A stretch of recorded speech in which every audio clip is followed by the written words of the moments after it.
Welcome back. நான் சாந்தகுமார். இன்னைக்கு வீடியோவில் வந்து ஆர்ஆர்பி ஜேயினுடைய ஃபுல் டீட்டெயில்ஸ், ஓகேவா?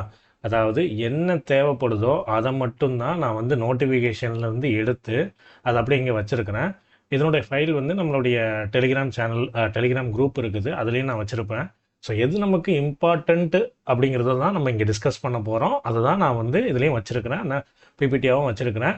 ஸோ ஃபஸ்ட்டு, இது எப்போ நமக்கு அப்ளிகேஷன் வந்து இப்போ ஓப்பன் ஆகுது அப்படின்னு சொல்லி பார்த்தீங்கன்னா, இதில் பாருங்கள் என்னைக்கு ஓப்பன் ஆகுது, 30/7, ஓகேவா? அதாவது நாளையிலேருந்து ஓப்பன் ஆகுது, ஓகேங்களா? எப்போ முடியுது அப்படின்னு பார்த்தீங்கன்னா 29/8, அடுத்த மாதம் 29ஆம் தேதி 8வது மாதம். 8வது மாதம்னா அடுத்த மாதம் 12, இந்த மிட் நைட் 12, 23:53 மிட் நைட் 12 வரைக்கும் என்ன இருக்குது, ஓப்பனில் தான் இருக்க போகுது. ஸோ அப்ளிகேஷன் ஓப்பன் ஆக போகுது நாளையிலேருந்து, ஓகேவா? நாளைக்கு காலையிலேருந்து ஓப்பன் ஆகிடும். சரி, அப்ளிகேஷன் ஓப்பன் ஆயிடுச்சு. இதுக்கு யார் யாரெல்லாம் எலிஜிபிள் அப்படின்னு கேட்டிங்கன்னா, அதை நம்ம இங்கே பார்த்துடலாம். ஃபஸ்ட்டு வயசை பார்த்துருவோமே. வயசுக்கு முன்னாடி நம்ம குவாலிஃபிகேஷன் தானே பார்க்கணும். குவாலிஃபிகேஷனை பார்த்துடலாம். இங்கே பார்த்துக்கோங்க, இன்ஜினியரிங் டிகிரி முடிச்சிருக்கிறாங்க, டிப்ளமோ முடிச்சிருக்கிறாங்க, எந்தெந்த ஸ்ட்ரீமில் முடிச்சிருக்கிறாங்க அப்படிங்கிறது பாருங்கள். Mechanical engineering, production, automobile, manufacturing, mechatronics, industrial engineering. ஒருவேளை இது கிளியராக இல்லைனாலும் நான் சொல்கிறத கேட்டுக்கோங்க.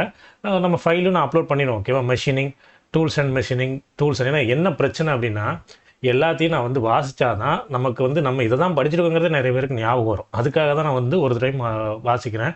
ஏன்னா எல்லோரும் இந்த போய் ஃபைலாக போய் பார்க்குறது இதெல்லாம் வந்து பண்ண மாட்டானுங்க.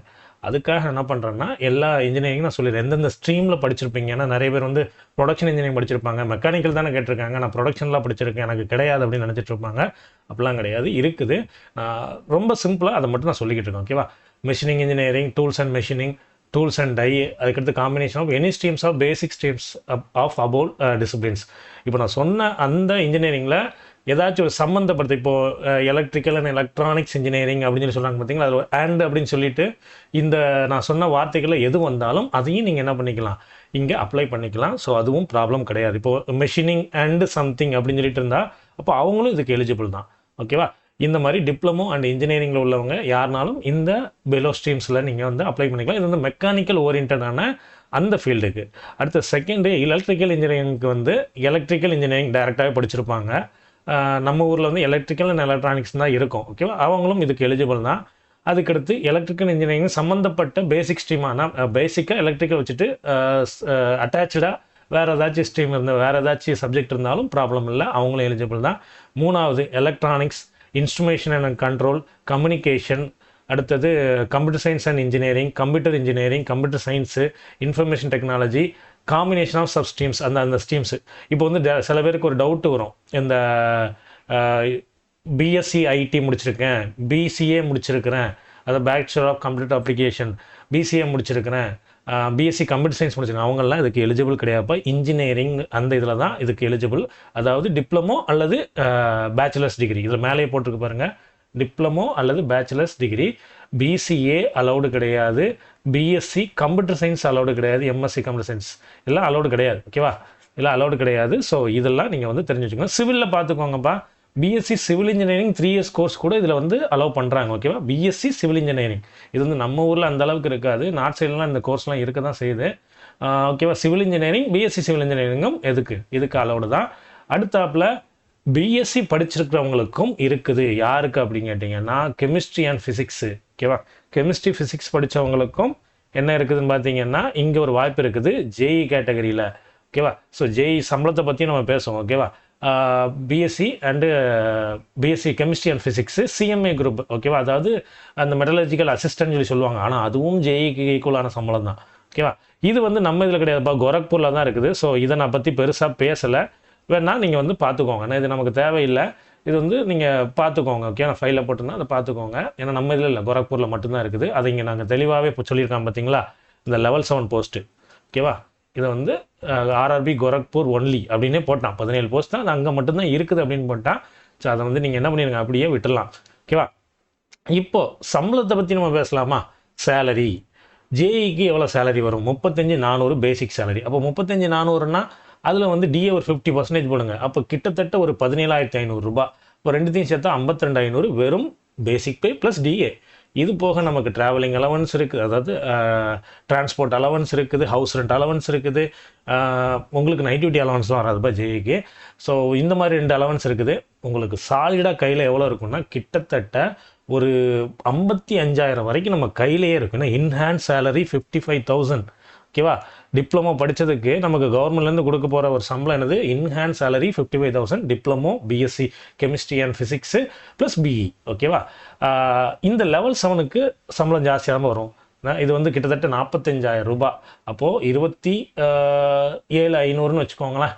27,500 சாரி 22,500 இது ரெண்டுத்தையும் சேர்த்தாலே நமக்கு வந்து 65 சம்திங் வருது. ப்ளஸ் ரெண்டுத்தையும் ஆட் பண்ணி அதில் வந்து என்பிஎஸ்க்கு கொஞ்சம் பிடிச்சிருவாங்க. இதுவும் கிட்டத்தட்ட இன்ஹேண்ட் சேலரி ஒரு 65,000 கிட்ட வரும். ஓகேவா? நான் மினிமமாக சொல்கிறேன். ஓகேவா? நைட் டியூட்டி அலவன்ஸ்லாம் இங்கே கிடையாது. அதெல்லாம் நமக்கு கமர்ஷியல் டிபார்ட்மெண்ட்டில் ஆப்ரேட்டிங் டிபார்ட்மெண்ட்டில் தான் வரும். அதெல்லாம் என்டிபிசியில் வருது. அதை என்டிபிசியை பற்றி நம்ம அடுத்த நோட்டிஃபிகேஷனில் பேசலாம். இப்போ இந்த ஜேஇயை பற்றி தான் நான் பேசிகிட்டு இருக்கேன். சேலரியை பற்றி பேசியாச்சு. 55,000 65,000 வரைக்கும் நமக்கு இன்ஹேண்ட் சேலரி எல்லாம் பிடித்தம் போக. ஓகேவா? அடுத்தது சேலரியை பற்றியும் பேசியாச்சு. அடுத்த முக்கியமான விஷயம் ஏஜ் எலிஜிபிலிட்டி பார்க்கணும்ல. நான் ஏஜ் எலிஜிபிலிட்டி இதுலேயே கொடுத்துருக்கு. எனக்கு டீட்டெயில்டாக வேணும் அப்படின்னு நினச்சிங்கன்னா இங்கே பார்த்துக்கோங்க. ஓகேவா? பார்த்துக்கோங்க. நான் வந்து யூஆர் கேட்டகரியிலேருந்து வரேன், அதாவது ஜென்ரல் கேட்டகரி எந்த ஒரு ரிசர்வேஷனும் இல்லாமல் வரேன்னா நீங்கள் 1989 வரைக்கும், அதாவது 2/1/1989க்கு அப்புறம் பிறந்திருக்கணும். ஓகேவா? எதுக்கு முன்னாடி சின்ன பசங்கள்லாம் நிறைய பேர் சொல்லுவாங்க. அப்போ எதுக்கு முன்னாடி கேட்டிங்கன்னா அவங்களுக்கு 18 வயசு நிரம்பினவங்களாக இருக்கணும். அதாவது 1/1/2007க்கு முன்னுக்குட்டி பிறந்திருக்கணும். ஓகேவா? அதாவது ஜென்ரலுக்கு.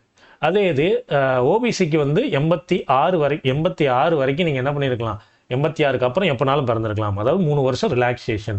அதே SC/STக்கு 5 வருஷம் ரிலாக்ஸேஷன். இது எல்லாத்துக்கும் காமன் தான். இப்போ பிசின்னா 3 வருஷம், எஸ்சின்னா 5 வருஷம் ரிலாக்ஸேஷன் கொடுக்குறது காமன் தான். இது போக எக்ஸர்வீஸ் பண்ணி ஏற்கனவே வந்து கவர்மெண்ட் எம்ப்ளாயாக இருக்கிறவங்க இவங்களுக்கெல்லாம் தனியாக கொடுத்துருப்பாங்க. அதெல்லாம் இங்கே வந்து தேவை இல்லை. ஓகேவா? அவங்களுக்குலாம் இதை பற்றி நல்லாவே வாசிக்க தெரியும். ஸோ நான் அதை பற்றி நான் பேசவே இல்லை.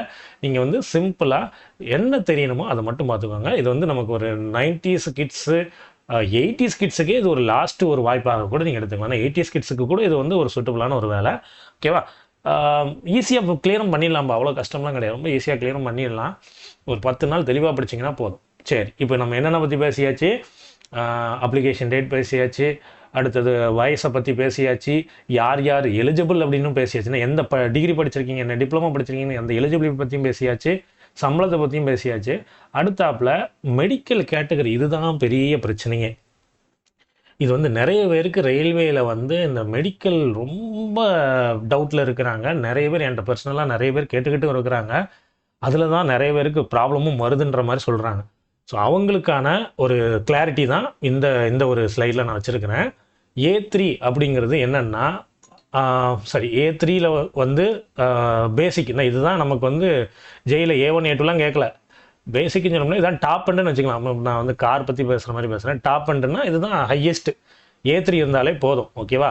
இது வந்து உங்களுக்கு நோட்டிஃபிகேஷனுடைய அந்த லிங்க் வந்து நோட்டிஃபிகேஷன் லிங்க் இல்லை, நம்ம டெலிகிராம் குரூப்லேயே வச்சுருக்கோம். அதில் நான் வந்து அப்லோட் பண்ணியிருந்தேன்னா நம்ம நோட்டிஃபிகேஷன் டீட்டெயில் நோட்டிஃபிகேஷன் அப்லோட் பண்ணுறேன். அதே மாதிரி இப்போ நான் வந்து இதை வந்து ஒரு பண்ணியிருக்கோம், ஃபில்டர் பண்ணி போட்டிருக்கேன் பார்த்தீங்களா? இந்த ஃபைலை நான் அப்லோட் பண்ணுறேன் நம்ம டெலிகிராம் குரூப்பில் நான் லிங்க்கையும் வைக்கிறேன். அதில் நீங்கள் டவுன்லோட் பண்ணிக்கோங்க. அதில் டீட்டெயில்டாக கொடுத்துருப்பாங்க. ஓகேவா? எந்தெந்த போஸ்ட்டு எப்படி நான் அதை எப்படி பார்க்கணுன்னு நான் சொல்லியிருந்தேன். ஓகேவா? எப்படி பார்க்கணும், எந்த போஸ்ட் நீங்கள் எப்படி பார்க்கணும், சதர்ன் ரயில்வேஸில் எத்தனை வேகன்சி இருக்குன்னு பார்க்கணும், அதையும் நான் உங்களுக்கு எப்படி பார்க்கணும்னு சொல்லியிருந்தேன். அடுத்தது B1 standard. B1 ஸ்டாண்டர்ட்னா A3 ஸ்டாண்டர்ட்னா -2 dioptre, ஒரு கண்ணுக்கு -2 வரைக்கும் இருக்கலாம். அடுத்தது B1ங்கிறது வந்து ஒரு கண்ணுக்கு -4 வரைக்கும் இருக்கலாம். இங்கே பார்த்தீங்களா நான் போட்டிருக்கேன் -4 -2 அப்படிங்கிற மாதிரி. மைனஸ் கொடுக்கல, டு நாட் எக்ஸீட் அப்படிங்கிற மாதிரி கொடுத்துருக்காங்க. இதில் வந்து ஆனால் இதில் எல்லாத்தையுமே கலர் பிளைண்ட்னஸ் பார்ப்பாங்கப்பா. கலர் பிளைண்ட்னஸ் இருக்கும், சில பேருக்கு இருக்கும். கலர் பிளைண்ட்னஸ் இருந்தால் இதில் ரிஜெக்டட். ஓகேவா? இதுலேயும் கலர் பிளைண்ட்னஸ் இருந்தால் ரிஜெக்டட். சிபின்னு மட்டும் போட்டிருக்கேன். இதுலேயும் கலர் பிளைண்ட்னஸ் இருந்தால் ரிஜெக்டட். ஆனால் C1க்கு கலர் பிளைண்ட்னஸ் இருந்தாலும் அக்செப்ட் பண்ணிக்கிறாங்க. ஓகேவா? இன்னொரு பிரச்சனை என்னன்னு கேட்டால் ஒரு கண் மட்டும்தான் எனக்கு தெரியுது அப்படின்னு கேட்டிங்கன்னா நீங்கள் ஜேஇக்கு சூட்டபிளே கிடையாது. டெக்னிக்கலுக்கு நீங்கள் வரவே மாட்டீங்கப்பா. ஓகேவா? டெக்னிக்கல் ஃபீல்டுக்கு ஒன் ஐடு பர்சன் எலிஜிபிள் கிடையாது. நான் டெக்னிக்கல் என்டிபிசிக்கு நீங்கள் எலிஜிபிள் தான். ஸோ அதுக்கு நீங்கள் வந்து அப்ளை பண்ணிக்கலாம். ஆனால் ஜேஇ இந்த மாதிரியான டெக்னிக்கல் ஃபீல்டுக்கு, அதே மாதிரி நமக்கு அந்த லேப் சம்மந்தப்பட்ட ஃபீல்டுக்கு, ஆர்பிஎஃப்க்கு இவங்களுக்குலாம் ஒன் ஐடு பர்சன், ஒன் ஐயில் பிரச்சனை இருக்குது, அவங்களுக்கு கண் பார்வையே தெரியல, இல்லை 10% தெரியுது, 20% தெரியும், 30% தெரியுதுன்னா அவங்களும் எலிஜிபிள் கிடையாது டெக்னிக்கலுக்கு. ஸோ தெளிவாக வச்சுக்கோங்க, ஒன் ஐடு பர்சனுக்கு எலிஜிபிள் கிடையாது. அடுத்தாப்புல இந்த மெடிக்கலை பற்றி நம்ம பேசியாச்சு. வேறு என்ன இருக்குது? C1 C2லாம் என்னதுன்னு கேட்டிங்கன்னா, B1 B2லாம் 4D வரைக்கும் இருக்கலாம். ஆனால் இதில் -2 வரைக்கும் இருக்கலாம், இதில் -4 வரைக்கும் இருக்கலாம், இல்லை -4 வரைக்கும் இருக்கலாம். இதில் எவ்வளோ நாள் இருந்துக்கலாம்பா, லேசர் கூட நீங்கள் பண்ணிக்கோங்க. C1 தான், அவ்வளோதான். சரியா? எவ்வளோ நாள் இருக்கலாம். -7 இருக்குது, -9 இருக்குது, ஓவராலாக சிலிண்ட்ரிக்கல் ஸ்பெரிக்கல் சேர்த்து நிறைய இருக்குது, ப்ராப்ளமே இல்லை. நீங்கள் C1 கேட்டகரியில் எலிஜிபிள் தான். ஓகேவா? அடுத்தது இங்கே பார்ப்போம் நம்ம வேறு என்ன விஷயம், எக்ஸாம் எப்படி இருக்கும், எந்த மாதிரியான இதில் வருது அப்படின்னு சொல்லி கேட்டிங்கன்னா, நமக்கு அதே மாதிரி எக்ஸாம் ஃபீஸை பற்றி கேட்பீங்கப்பா. ஓபிசி ஜென்ரலுக்கெல்லாம் 500, ஓபிசி ஜென்ரலுக்கெல்லாம் 500, SC ST plus women candidates ஓகேவா 250. இதெல்லாம் உங்களுக்கு ரீஃபண்டபிள் தான். இதில் 400 ரூபா ரீஃபண்ட் ஆகும். CBT 1 அப்பியர் ஆன பிறகு இதுக்கு 250 ரூபாய் ரீஃபண்ட் ஆகும். ஓகே, ரீஃபண்ட் ஆகும். சரியா? ஓகே, இதில் வந்து அப்ளிகேஷன் ஃபீஸை பற்றி நம்ம சொல்லணும்ல, நான் அதையும் கேட்பாங்க மக்கள், நான் அதையும் சேர்த்து சொல்லிட்டேன். ரீஃபண்ட் ஆகும்னா உங்களுக்கு ரொம்ப நாள் ஆக்குவாங்க, 1 வருஷம் 2 வருஷம் ஆக்குவாங்க, அதுக்கு ரீஃபண்ட் பண்ணிடுவாங்க. சரியா? நீங்கள் கரெக்டாக பேங்க் டீட்டெயில்ஸை கொடுத்துருந்தீங்கன்னா. ஓகே, இது the recruitment process shall comprise of following stages. எத்தனை ஸ்டேஜஸ் இருக்குது? 2 ஸ்டேஜ் தான் உங்களுக்கு வந்து எக்ஸாம். இதுக்கடுத்து இதுவும் எக்ஸாம் தான், எக்ஸாம் மாதிரி தான். ரொம்ப பார்ப்பாங்க. டாக்குமெண்ட் வெரிஃபிகேஷன் சம்மந்தப்பட்ட டவுட் இருந்துச்சுன்னா நமக்கு டெலிகிராமில் போயிட்டு கேளுங்க. ஓகே, நான் கண்டிப்பாக ரிப்ளை பண்ணுவேன். அடுத்தது மெடிக்கல் எக்ஸாம். மெடிக்கல் எக்ஸாம் பற்றி நான் சொல்லிட்டேன். கை கால்லாம் நல்லா இருக்கணும், ஜாயிண்ட்லாம் நல்லா இருக்கணும், உட்காந்து எந்திக்க சொல்லுவாங்க. அது போக தூரத்துலேருந்து உங்களை காதை வந்து கேட்குதான்னு சொல்லி பார்ப்பாங்க, நல்லா கேட்கணும். ஈச் இயருக்குமே அவங்க பார்ப்பாங்க, கண்டிப்பாக கேட்கணும். ஈச் ஐ வேறு சொல்லிட்டேன், இங்கே 1 ஐ வந்து அலௌடு கிடையாதுன்னு சொல்லிட்டேன், அதுவும் பார்ப்பாங்க. CBT 1ல் வந்து ஜென்ரலாக நமக்கு வந்து ரயில்வேன்னு இல்லை, SSC ரயில்வே எல்லாத்துக்கும் ஒரே சிலபஸ் தான். என்ன ஜென்ரல் அவேர்னஸ், ஃபிசிக்ஸ் கெமிஸ்ட்ரியில் எவ்வளோ மார்க்கு, சரி CBT 2க்கு, நான் CBT 1க்கு நான் இங்கே வச்சுருப்பேனே, இந்த இருக்குது. CBT 1க்கு நான் மேக்ஸ் 30 மார்க்கு, ரீசனிங் வந்து 25 மார்க்கு, நான் மேக்ஸு ரீசனிங் 25 மார்க்கு. அதுக்கடுத்து ஜென்ரல் அவேர்னஸ் அது ஒரு 15 மார்க் வச்சுருக்காங்க, ஜென்ரல் அவேர்னஸ்ஸு. அடுத்தது ஜென்ரல் சயின்ஸுக்கு எவ்வளோ இம்பார்ட்டன்ஸ் கொடுத்துருக்காங்க பாருங்கள், 30. ஓகேவா? நம்ம சயின்ஸ் வீடியோவும் நம்ம கண்டக்ட் பண்ணலான்னு பிளான் பண்ணியிருக்கிறேன். உங்களோட சப்போர்ட் இருந்தால் மட்டும்தான் இப்போ எனக்கு வந்து கண்டென்ட் வீடியோஸ்லாம் கொடுக்குறதுக்கு மனசு வரும். நீங்கள் பாட்டுக்கு இந்த மாதிரி வீடியோஸ்லாம் நிறைய பார்த்துட்டு கண்டென்ட் வீடியோஸை பார்க்கவே இல்லைன்னா எனக்கு அதில் வந்து எஃபர்ட் போடவே தோணாது. நான் வந்து ரொம்ப டைட் ஷெடியூலில் போய்கிட்டு இருக்கிறேன். என் ஒர்க்கு ப்ளஸ் வேறு எக்ஸாமுக்கு நான் படிக்கணும்னு நினைக்கிறேன், அதுக்கும் நான் டைம் ஒதுக்கணும், உங்களுக்காகவும் நான் டைம் ஒதுக்குறேன்னா நீங்கள் ஏதாச்சும் ஒரு என்ன சொல்லலாம், அதுக்கு ஒரு இம்பார்ட்டன்ஸ் கொடுத்தா தான் எனக்கு கண்டென்ட்டுக்கு நீங்கள் இம்பார்ட்டன்ஸ் கொடுத்தா தான் எனக்கு கண்டென்ட் ரிலேட்டட் வீடியோஸ் போட தோணும். ஓகேவா? ஸோ அதுக்கு நீங்கள் வந்து சேனலுக்கு வந்து ஃபுல் சப்போர்ட் கொடுங்க. ஓகே, நம்ம அதை அடுத்தது பேசிக்கலாம். இந்த இதில் இந்த மாதிரி தான் நமக்கு எக்ஸாம்ஸ் இருக்கும். ஓகேவா? மேக்ஸ் ரீசனிங் நல்லா தெரிஞ்சாலே நீங்கள் பாஸ் பண்ணிடலாம்பா. சயின்ஸ்லலாம் ஈஸியாக நீங்கள் போடுற மாதிரி தான் இருக்கும் கொஸ்டின். சயின்ஸு ஜென்ரல் அவேர்னஸ் விட்டுருங்க. சயின்ஸில் நீங்கள் ஈஸியாக போகிற மாதிரி நம்ம 10th ஸ்டாண்டர்ட் லெவலில் தான் இருக்கும். அந்த சிலபஸும் இங்கே இருக்குது, நீங்கள் தெளிவாக பார்த்துக்கலாம். சிலபஸை பற்றி ஏன் கஷ்டப்பட்டு பேசிக்கிட்டு ஈஸியாக அதை பாஸ் பண்ணிடலாம். 65+ வாங்கிட்டீங்கனாலே நீங்கள் CBT 1 கிளியர் ஆகிடலாம்பா, பயப்படவே வேண்டாம். 65+ அசால்ட் அடிச்சிடலாம். ஆனால் அது ஒரு பெரிய விஷயமே கிடையாது, ரொம்ப சிம்பிளாக தான் இருக்கும். ரொம்ப சிம்பிளான CBT 1 இருக்கும். CBT 2மே சிம்பிள் தான். ஓகே, இந்த இது மெட்டலர்ஜிக்கல் அசிஸ்டன்ட் நான் CMAன்னு சொல்லிட்டு இருக்குது பார்த்தீங்களா, இந்த இதுக்கு வந்து பார்த்துக்கோங்கன்னா 45% நீங்கள் கண்டிப்பாக வாங்கியிருக்கணும்பா. நான் பிஎஸ்சி ஃபிசிக்ஸ் கெமிஸ்ட்ரி படித்தவங்களுக்கு நான் சொல்லியிருந்தோம்ல ஒரு வேலை, அந்த வேலைக்கு நீங்கள் 45% கண்டிப்பாக தாண்டி தான் வாங்கியிருப்பீங்க. அது பிரச்சனை இல்லை. ஏன்னா சும்மா எப்போ எழுதுனாலே 50% தாண்டி போட்டுருவானுங்க. அதை நான் சொல்ல மறந்துட்டேன், அதுக்காக இப்போ சொல்கிறேன். ஓகேவா? ஸோ CBT 2க்கு நீங்கள் வந்து என்னென்ன படிக்கணும் அப்படிங்கிறது தெளிவாக சிலபஸில் கொடுத்துருக்காங்க, அந்த நோட்டிஃபிகேஷனில் இருக்கும். ஓகேவா? எப்படி பார்க்கணுன்னு நான் சொல்கிறேன். ஓகேவா? அதை நீங்கள் பார்த்துக்கோங்க. வேறு இந்த 180% பற்றின ஒரு சிம்பிளாக இதை ஒன்று வச்சுருக்கிறேன். ஓகேவா? சரி, இப்போது இதில் நான் வந்து என்னென்னலாம் உங்களுக்கு தெரியணுமோ அது எல்லாமே சொல்லிட்டேன்னு நினைக்கிறேன். ஒரு வேளை சொல்லாமல் இருந்தேன்னா நீங்கள் கமெண்ட் பண்ணுங்கள், அல்லது நம்ம டெலிகிராம் குரூப்புக்குள்ளே வந்து அதை கேட்டுக்கோங்க. ஓகேவா? CBT 1 நடக்குது, அதில் வந்து ஜென்ரலாக டெக்னிக்கல் இதே வராது. CBT 2ல் தான் டெக்னிக்கல் வரும். அந்த CBT 2க்கான அந்த ஒரு பிரேக்கப் தான் இது. ஏன்னா நமக்கு 100 மார்க் வந்து டெக்னிக்கல் கொஸ்டின்ஸ் கேட்பாங்க. ஓகேவா? எல்லாத்துலேயுமே நெகட்டிவ் இருக்குது. 1/3 வந்து நெகட்டிவ்ப்பா, ஓகேவா? 1/3 அதாவது 3 தப்பான கொஸ்டினுக்கு ஒரு ரைட்டான கொஸ்டின் மார்க்கை தூக்கிடுவாங்க அப்படின்னு அர்த்தம், ஓகேவா? 100 கொஸ்டின் டெக்னிக்கல், 10 கொஸ்டின் வந்து என்விரான்மெண்ட் அண்ட் பொல்யூஷன் கண்ட்ரோல், ரொம்ப ஈஸியான ஒரு கரண்ட் அஃபேர்ஸ் ரிலேட்டடான ஒரு கொஸ்டினை கேட்பாங்க. அதுக்கடுத்து கம்ப்யூட்டர் பற்றி ஒரு 10 மார்க் கேட்பாங்க. ஏன்னா உங்களுக்கு கம்ப்யூட்டர் பற்றி தெரிஞ்சிருக்கணும்ல, பேசிக் நாலேஜ். அடுத்து ஃபிசிக்ஸ் கெமிஸ்ட்ரி ஒரு 15 மார்க் கேட்குறாங்க. இது கம்ப்யூட்டருக்கு, இது வந்து என்விரான்மெண்ட்டுக்கு, இது டெக்னிக்கல், ஓகேவா? அடுத்தது ஒரு 15 மார்க் ஜென்ரல் அவேர்னஸ், ஓகேவா? நான் ஜேஇயில் எப்படி விட்டேன் தெரியுமா? இந்த கர்மங்கள் எதுவுமே எனக்கு தெரியாது. இந்த என்விரான்மெண்ட் தெரியாது, கம்ப்யூட்டரை பற்றி பெருசாக, கம்ப்யூட்டர் ஓரளவுக்கு தெரியும். ஏன்னா நான் போது பேங்கிங் படிச்சுட்டு இருந்தேன், ஓகேவா? ஜென்ரல் அவேர்னஸ்லாம் சுத்தமாக தெரியாது. அடுத்தது இந்த பேசிக் ஃபிசிக்ஸ் கெமிஸ்ட்ரி பற்றிலாம் சுத்தமாக தெரியாது. இதெல்லாம் எனக்கு தெரியாமல் போனதுனால தான் என்னையால் அந்த டைமில் பாஸ் பண்ணவே முடியல, ஓகேவா? நான் வந்து அது வாட்டு குருட்டடியில் எல்லாத்தையும் போட்டு வந்துட்டேன். நெகட்டிவில் போச்சு. நான் டெக்னிக்கலில் கிட்டத்தட்ட 70 கொஸ்டின், 70 to 75 கொஸ்டின் கிட்ட கரெக்டு. இங்கே வாங்கின நெகட்டிவ் ஃபுல்லாமே என்னை அங்கே சோலி முடிச்சு விட்டுட்டு, ஓகேவா? இதுதான் உண்மை, ஓகேவா? நான் கம்ப்யூட்டரில் ஓரளவுக்கு கரெக்டாக போட்டிருந்தேன். 7 8 கரெக்டாக தான் போட்டிருந்தேன். கிட்டத்தட்ட நான் வந்து ஒரு 95 கொஸ்டின் போட்டு நிறைய நெகட்டிவ் போட்டு எனக்கு ஓவராலாக ஒரு 2.5 மார்க்லேயும் 3 மார்க்லேயும் ஜேஇ போயிடுச்சு, ஓகேவா? நான் வந்து என்னுடைய எக்ஸ்பீரியன்ஸ் தான் சொல்கிறேன். ஜேஇ ரொம்ப சிம்பிளாகவும் இருக்கும். சிலபஸ் அப்படியே எடுத்து டிப்ளமோ புக்ஸே உங்களுக்கு தாராளமாக போதும்பா. டிப்ளமோ புக்ஸில் அந்த சிலபஸ் எங்கெங்கெல்லாம் இருக்குதோ அதை எடுத்து நீங்கள் படிச்சிங்கனாலே அசால்ட்டாக பாஸ் பண்ணலாம். கிரேட் அப் டெஸ்ட் புக், இது 2 டெஸ்ட் புக் வாங்கிக்கோங்க. டெஸ்ட் புக் டெஸ்ட் சீரிஸ் வந்து அப்படியே தான் கொஸ்டினை கேட்பான். நான் வந்து சும்மா பேச்சுக்கெலாம் சொல்லலை. டெஸ்ட் புக்கு நான் ப்ரொமோட்டும் பண்ணல. ப்ரொமோட் பண்ணால் என்னோட கோடெல்லாம் நான் சொல்லுவேன். இந்த கோடை போடுங்க 10%, அப்போ எனக்கு அது கமிஷன் கிடைக்கணும். நான் அதுக்கெல்லாம் சொல்லலை. நான் பர்சனலாக டெஸ்ட் புக்கில் என்ன டெஸ்ட் அட்டன் பண்ண, என்ன கொஸ்டின் அட்டன் பண்ண, அதை அப்படியே அங்கே கேட்டு வச்சுருக்காம்பா. ஏன்னா இன்ஜினியரிங் ஃபீல்டில், அதாவது நமக்கு ஜேஇயை பொறுத்த வரைக்கும் டெக்னிக்கல் கொஸ்டின்ஸை வந்து இந்த ட்விஸ்ட் பண்ணிலாம் கேட்கவே முடியாது. அப்படியே கொஸ்டினை கேட்டுருவானுங்க. ஒரு இதுவுமே அப்படி இது பண்ணுவேன். எனக்கு வந்து கேட்ட கொஸ்டின்லாம் இப்போ வரைக்கும் ஞாபகம் இருக்குது. அது வந்து கிட்டத்தட்ட எழுதி ஒரு 4-5 வருஷம் இருக்கும். இப்போ வரைக்கும் ஞாபகம் இருக்குது. மெக்கானிக்கல் டிபார்ட்மெண்ட்டுக்கு தெரியும். லேத்து பெட்டு எந்த மாதிரி மெட்டீரியலில் வந்து உருவாக்கியிருப்பாங்க. இது ஒரு கொஸ்டினே கிடையாது. இதுக்கு ஒரு மார்க்கையும் கொடுத்து வச்சுருந்தாங்க. அது எல்லாருக்குமே தெரியும்.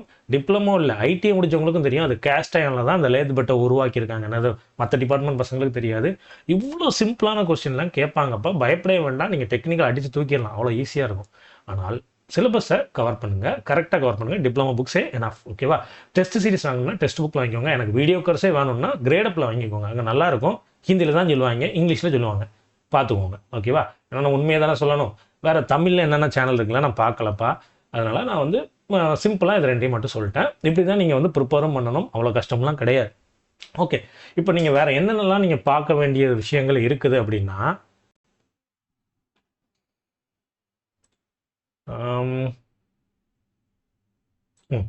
வேறு என்ன விஷயங்கள் நீங்கள் பார்க்கணும் இந்த நோட்டிஃபிகேஷனில் அப்படின்னு பார்த்தீங்கன்னா,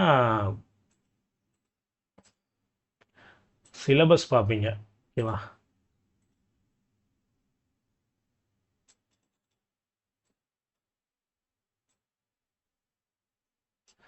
ஓகே, இந்த நோட்டிஃபிகேஷன் வந்து நான் உங்களுக்கு குரூப்லேயும் போடுறேன். அது போக லிங்க்கையும் வைக்கிறேன். CBT2க்கு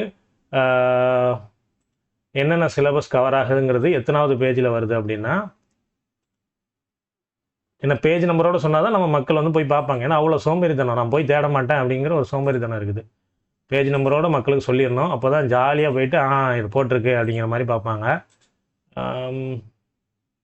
எந்த பேஜ் நம்பர் நானும் பார்த்து வைக்கல. இதெல்லாம் சர்டிஃபிகேட்டோட மாடல்ஸ்ப்பா. வந்துருச்சு. சிவில் இன்ஜினியரிங்க்கு எத்தனாவது பேஜில்? 34வது பேஜில். அதாவது ஆக்சுவலாக 34வது பேஜில் நீங்கள் வந்து உள்ளே இருக்கக்கூடிய பேஜை சொல்ல நான் இந்த மாதிரி மேலே போட்டுக்கு வந்து 34வது பேஜில் சிவில் இன்ஜினியரிங்கான CBT2க்கான 100 மார்க் டெக்னிக்கல் சிலபஸ் இருக்குது. 35வது பேஜில் நமக்கு எலக்ட்ரிக்கல்ஸுக்கு, அதாவது எலக்ட்ரிக்கல் டிபார்ட்மெண்ட்டுக்குரிய அந்த சிலபஸ் இருக்குது. அடுத்தது எலக்ட்ரானிக்ஸுக்கான அது வந்து 36வது பேஜில் இருக்குது. மெக்கானிக்கலுக்கு 36வது பேஜ்லேயே ஸ்டார்ட் ஆயிடுது, ஓகேவா? ரொம்ப ஈஸியாக இருக்கும்பா மெக்கானிக்கல் சப்ஜெக்ட்லாம். எனக்கும் ஜேஇ ஆசை தான். ஏன்னா அதே சேலரி நமக்கு இங்கேயும் வந்துருச்சு. அப்படிங்கும்போது எதுக்கு நான் ஜேஇ போட்டு நான் இது பண்ணுவேன்? ஏன்னா ஜேஇனுடைய ஜாப் நேச்சர் வந்து எப்படின்னா, உங்களுக்கு வந்து ஒரு சூப்பர்வைசர் கேட்டகரி, ரொம்ப பொறுப்பான கேட்டகரி, ரெஸ்பான்சிபிலிட்டி இருக்கும். நீங்கள் வந்து ரொம்ப கவனமாக இருக்கணும். உங்களுக்கு கீழே தான் குரூப் டி ஸ்டாஃப்ஸ்லாம் ஒர்க் பண்ணணும். அதாவது லெவல் 1. இப்போ குரூப் டின்னு யாருமே கிடையாதுப்பா, குரூப் சி தான். எல்லாருமே குரூப் சி தான். லெவல் 1 ஸ்டாஃப்ஸ் எல்லாருமே உங்களுக்கு கீழே ஒர்க் பண்ணணும். லெவல் 1, லெவல் 2, லெவல் 3 எல்லாருமே உங்களுக்கு கீழே வேலை பார்ப்பாங்க. நீங்கள் சூப்பர்வைசரி கேட்டகரி, ஒரு மேனேஜர் மாதிரி இருக்கலாம் போய் அங்கே ஜம்முன்ட்டு. ஆனால் பொறுப்புகளும் அதுக்கு ஏற்றாப்புல இருக்கும். ஸோ ஈஸியாக தான் இருக்கும். ஓகேவா? இந்த சிஎம்ஏ குரூப், அதாவது இந்த ஃபிசிக்ஸ் கெமிஸ்ட்ரி முடிச்சிருக்காங்கல்ல, அவங்களுக்கான அந்த இது வந்து 38ல் ஆரம்பிக்கு. அடுத்தது லாஸ்ட்டாக கெமிக்கல், அது இது வந்து அந்த லெவல் 7 சொன்ன பார்த்தீங்களா, அவங்களுக்கு 65,000 மேலே உள்ள அந்த சம்பளம் அதுக்கு. இது எல்லாமே சிலபஸ். ஓகேவா? சிலபஸ் எல்லாத்தையும் பார்த்தாச்சு. அடுத்தது உங்களுக்கு என்னென்ன இது இருக்குதுன்னு சொல்லி பார்க்கணும்ல. அதாவது இதெல்லாம் வந்து உங்களுக்கு பார்த்துக்கோங்கன்னா எந்தெந்த டிபார்ட்மெண்ட் கீழே நீங்கள் வருவீங்க அப்படிங்கிறத பார்த்துக்கோங்க. இந்த ஜூனியர் இன்ஜினியர், எலக்ட்ரிக்கல்ஸ், எலக்ட்ரானிக்ஸ், அது எல்லாமே இந்த சைடில் போட்டிருக்கோம். ஓகேவா? அனெக்சர் ஏன்னு சொல்லிட்டு போட்டிருக்கு பார்த்தீங்களா, 41வது பேஜ். அதுலேருந்து பார்த்துக்கோங்க எந்தெந்த போஸ்ட்லாம் நீங்கள் சூட் ஆவீங்க அப்படிங்கிறத பார்த்துக்கோங்க. இதில் போட்டிருப்பாங்க குவாலிஃபிகேஷன், இதில் போட்டிருப்பாங்க. அதை வச்சு நீங்கள் செக் பண்ணிக்கலாம். ஓகேவா? செக் பண்ணிக்கலாம். இப்படி தான் நீங்கள் பார்க்கணும். அதாவது எந்த போஸ்ட்டுக்கு நீங்கள் எலிஜிபிள், ஏன்னா நீங்கள் வந்து ப்ரிஃபரன்ஸ் கொடுக்கும்போது கரெக்டாக கொடுக்கணும்லப்பா, அதுக்காக நான் சொல்லிக்கிட்டு இருக்கிறேன். இது எல்லாத்தையுமே நீங்கள் பார்த்துக்கலாம். அடுத்தாப்பில் கடைசியாக உள்ள விஷயந்தான், எந்தெந்த போஸ்ட் நீங்கள் பார்த்து வச்சிட்டிங்க, மேலே என்னென்ன போஸ்ட்லாம் நான் வந்து எலிஜிபிள்னு பார்த்து வச்சிட்டிங்க. இங்கே என்ன உங்களுடைய குவாலிஃபிகேஷன் இங்கே இருக்கும். குவாலிஃபிகேஷன் வந்து இந்த இடத்துல இருக்கும். ஓகேவா? அந்த ரைட் கார்னரில் இருக்குது. லெஃப்ட் சைடில் வந்து அந்த போஸ்ட் இருக்குது. இப்போ போஸ்டெல்லாம் பார்த்து வச்சிட்டிங்க. அந்த போஸ்ட் வந்து நம்ம ரீஜன் சதர்ன் ரயில்வே எஸ்ஆர்னு இந்த இடத்துல போட்டிருக்கும்பா. ரயில்வே பை பியூன்னு போட்டிருக்கு பார்த்தீங்களா, அதில் எஸ்ஆர்னு போட்டிருக்கும். அதில் என்னென்ன போஸ்ட்டில் எத்தனை போஸ்ட் இருக்குன்ட்டு இங்கே பார்த்துக்கலாம். அவ்வளோதான். இவ்வளோ தான் நீங்கள் நோட்டிஃபிகேஷனில், அதாவது நான் போட்டதை தாண்டி நீங்கள் பார்க்க வேண்டியது இவ்வளோ விஷயங்கள் தான்.